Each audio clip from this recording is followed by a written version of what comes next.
Hey guys, in this video I'll show you how to remove page break in SurveyMonkey. Now I'll go ahead and choose this survey right here.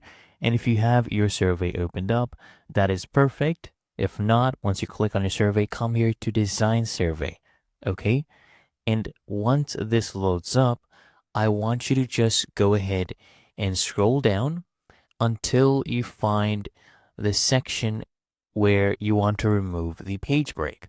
So let's say I want to remove it right here where we have page 2, and then I want it to begin this question directly. All you need to do is hover over page 3 or whatever page you want to remove the page break. Okay, click on more actions. You'll get this drop down.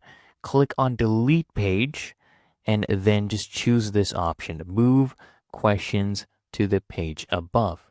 Okay, and then click on delete and you'll see that this one gets moved up here and we have removed the page break in SurveyMonkey. Really that easy and simple.